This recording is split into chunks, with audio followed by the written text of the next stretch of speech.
This popular cleaning hack can be harmful to your health.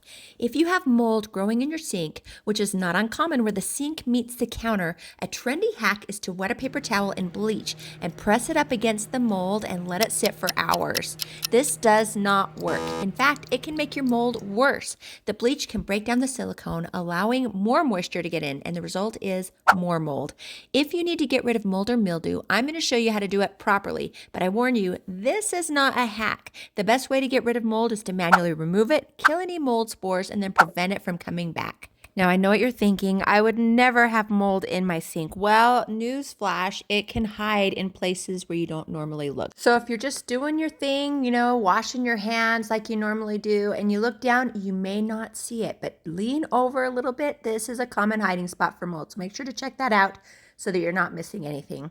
Now, first off, because you're working with mildew and maybe even mold, you're going to want to work with gloves and a mask. And the first thing you need to do is remove the old silicone, even the part that doesn't have any mold on it. Now, you can get yourself a razor blade. That works just fine, but I bought a tool specifically to dig out silicone. It's this one right here, and it does a great job to scrape and dig in to get that silicone out. But I'm not going to lie, even with this specific tool, this was not an easy job. It took way longer than even I wanted to take on it. This was definitely the most time-consuming part of this task, but you cannot skip out on this. You've got to remove every part of that silicone. And I'm not here to sugarcoat anything. After being hunched over my sink for quite some time, my back was really sore, my neck was sore. At one point, I even tried to Tom Sawyer the job off to my husband, but he had no interest in taking part of this project.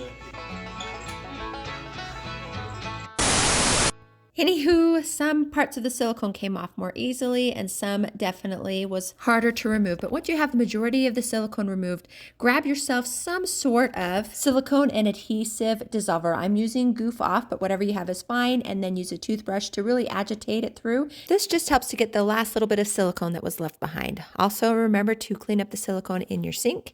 But while I'm here, I'm going to show you a piece of silicone that has mold on it. And you can tell that it's mold versus mildew because the mold is raised. It's not just flat discoloration. There is raised texture to it, and that's how you can tell the difference between mold and mildew. This definitely looks like mold to me, so I'm glad that we're getting rid of it. You want to treat it with a proper fungicide. I use this one because it's an EPA registered fungicide. I will link to it in the video description down below. So I'm going to spray that generously around the entire gap of the sink. You don't want to miss any part of it. You really want to get in there because you want to be sure to kill any mold spores that are in there. The next step is to dry the area really well. So what I'm doing here is I am squirting the area with rubbing alcohol because it acts as a drying agent. And then I'm going to grab my blow dryer, the one I use in my bathroom, and I am going to blow dry around the entire sink to dry the crack. Again, you don't want any moisture before you move on to the next step, which is caulking the gap.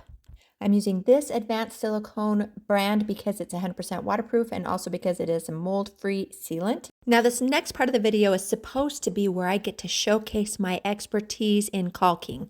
But then I remembered that I am not a caulking expert. In fact, I am far from it. So you can sit back and enjoy this 5-second montage of major caulking goof-ups.